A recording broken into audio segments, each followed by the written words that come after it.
Hello, my name's Mark. I've recently realized, obviously fairly late in life, but I've realized that I'm probably autistic. It's something I've kind of considered off and on over the years. I've had a lot of struggles in my life, a lot of things that have been more challenging than they probably are for the average person. And, of course, like most people would, I've wondered why, why are some things so difficult for me when logically it always seems like it should be easy.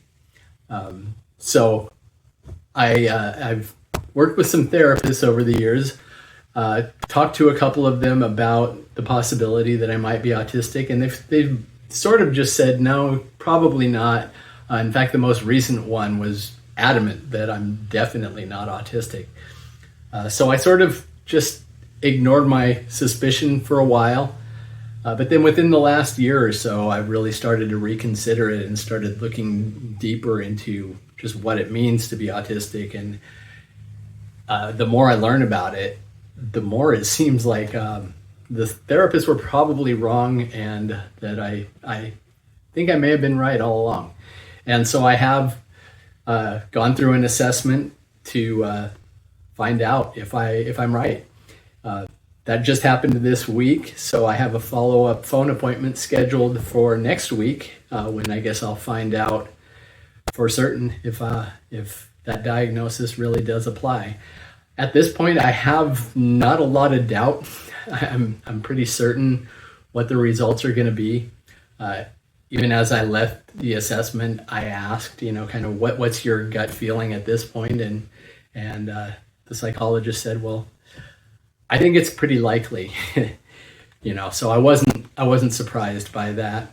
But anyway, I've kind of decided that it might be a good idea to document my journey as I'm kind of learning what it means to be autistic, and particularly what it means to find out this late in life that you're autistic, and hopefully I'll learn some strategies that I can deal with things a little bit better, things that I've had challenges with in the past. I'm really hopeful that I can learn some ways to handle those situations better, and hopefully just improve my situation overall. And so here I am, kind of sharing my experience. I hope to discuss some of the struggles I've had in the past. A lot of them are really uncomfortable to talk about, and so I'm not quite ready to do that yet. I don't know when I will feel ready for it, but I would like to at some point. I think it could be valuable to me and possibly even to other people who are going through similar experiences. But for now, I guess I'll share just basically what the assessment was like. It was a 4-hour long appointment, which I kind of expected. I knew it was going to be 3 to 4 hours, and we went the full 4 hours. I was a lot more anxious than I expected to be. I definitely felt very nervous through the entire time. I'm okay with that. That's just sort of part of what my life is like, and dealing with a new and uncomfortable situation. But it wasn't overwhelming. It wasn't anything I couldn't tolerate. It was a lot of questions about my background, some of the experiences I've gone through. We talked a lot about my personal history, my family history. I was adopted, and so I couldn't really say much about any kind of a genetic history. I could only speak about how I was raised, what my adopted family was like. Never met my biological parents, so no idea there. But we also did some kind of cognitive exercises, some kind of puzzle type things. She also tested me for ADHD, which is something I have also suspected that I might have.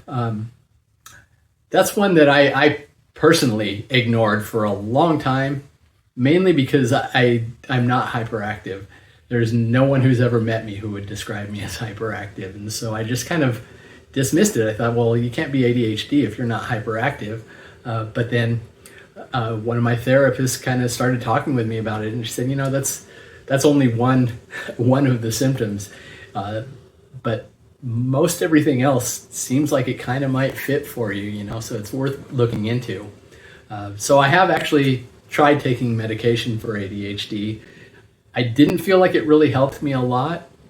Within the last couple of years, especially since COVID, there's been a shortage of ADHD medications, and I didn't really want to deal with having to track them down, and deal with the uncertainty of whether I was going to be able to get the medication or not. And so I just kind of decided at that point that since I didn't really feel like it was helping me, that I decided to stop taking them.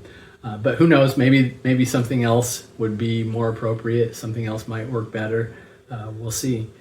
But anyway, so I'm here to just share my experience as I'm learning, and I would love it if anyone does watch this. I would love it if you share any experiences that you might have, any thoughts. If you've gone through what I'm going through, I would love to hear your input and anything that you might have learned, any advice that you might have. I think it'd be helpful to me, but I also hope that it could help others that might be kind of in a similar situation. So, not sure if anybody's going to end up watching this or not, to be honest, but if you do, I appreciate it, and I look forward to continuing this journey. Thanks.